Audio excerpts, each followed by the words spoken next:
का रुख। बड़ी खबर सुप्रीम कोर्ट से आ रही है। अदालत ने सभी राज्य सरकारों को 31 जुलाई तक एक राष्ट्र एक राशन कार्ड योजना लागू करने का आदेश दिया। साथ ही कोर्ट ने केंद्र को मजदूर रजिस्ट्रेशन वेबसाइट लॉन्च करने को भी कहा है। इस पोर्टल के जरिए मजदूर अपना रजिस्ट्रेशन करवा सकेंगे ताकि उन्हें सरकारी योजनाओं का फायदा हो सके। तो बड़ी खबर सुप्रीम कोर्ट से, अदालत ने सभी राज्य सरकारों को 31 जुलाई तक एक राष्ट्र एक राशन कार्ड योजना लागू करने का आदेश दिया है। और साथ ही साथ केंद्र को यह कहा गया कि मजदूर रजिस्ट्रेशन वेबसाइट लॉन्च कीजिए ताकि इस पोर्टल पर जाकर मजदूर अपना रजिस्ट्रेशन करवा सके ताकि उन्हें सरकारी योजना का फायदा मिल सके। एहतशाम हमारे साथ हमारे सहयोगी जुड़ चुके हैं। एहतशाम, क्या आदेश दिया कोर्ट ने आज?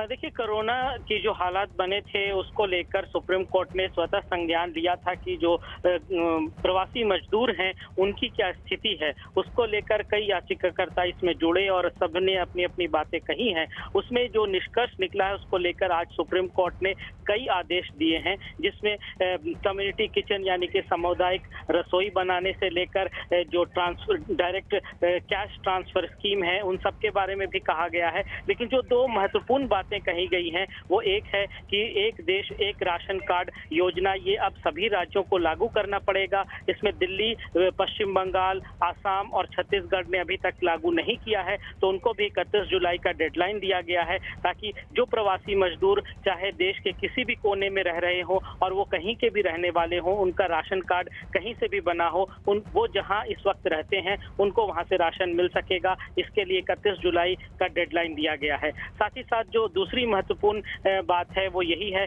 कि पिछले साल सुप्रीम कोर्ट ने आदेश दिया था केंद्र सरकार को कि एक वेबसाइट बनाए जिसमें मजदूर अपना रजिस्ट्रेशन करा पाए, जिससे कि सरकार के पास सभी आंकड़े हों कि वो मजदूर कहाँ का रहने वाला है, अभी कहाँ काम कर रहा है, उसकी आर्थिक स्थिति क्या है, ताकि उससे सरकारी जो योजनाएं हैं उसका उसे लाभ मिले। वो अब तक हो नहीं पाया है, तो अब कोर्ट ने 31 जुलाई का डेडलाइन दिया है कि केंद्र सरकार को ये वेबसाइट बनाना पड़ेगा, 31 जुलाई तक लॉन्च करना होगा और दिसंबर तक इस पे जितने भी मजदूर हैं उन सबका रजिस्ट्रेशन हो जाना चाहिए। जी एहतशाम, असम, दिल्ली, पश्चिम बंगाल और छत्तीसगढ़, ये 4 राज्य जिन्होंने अभी ये नहीं जारी किया है ये एक देश और एक राशन कार्ड योजना, तो क्या कोर्ट ने साफ तौर पर इन्हीं राज्यों के लिए कहा कि 31 जुलाई तक यहाँ पर भी ये योजना लागू हो जानी चाहिए?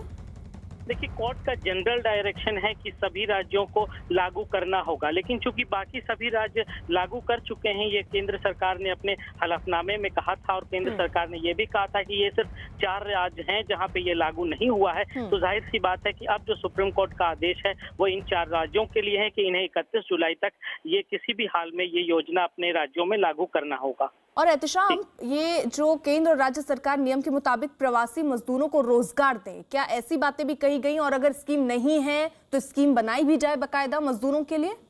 बिल्कुल, बहुत सारे डायरेक्शंस इस जजमेंट में आज सुप्रीम कोर्ट ने दिए हैं। उसमें एक ये भी है कि जो आत्मनिर्भर भारत योजना है वो कहाँ लागू हो रहा है, कहाँ नहीं लागू हो रहा है, तो वो देखना होगा। साथ ही साथ केंद्र सरकार को ये जिम्मेदारी दी गई है कि जो राशन की जरूरत है, सूखा राशन की जरूरत राज्यों को है, वो राज्य सरकार अपनी जरूरत केंद्र सरकार को बताएंगे और केंद्र सरकार इन सभी राज्यों को उतना राशन, जो सूखा राशन है वो देगी ताकि उन मजदूरों को बांटा जा सके। साथ ही साथ जो रोजगार के अलग अलग नियम बनाए गए थे कि किस तरह से इन प्रवासी मजदूरों को मदद की जाएगी छोटे मोटे रोजगार देकर, तो उसको भी रिवाइव करने की बात कही गई है कि जब तक पेंडेमिक है तब तक ये होना चाहिए। जी शुक्रिया एहतशाम। फिलहाल एक छोटे से ब्रेक के लिए रुक रहे हैं, आप कहीं मत जाइए, बने रहिए न्यूज़ 18 इंडिया के साथ।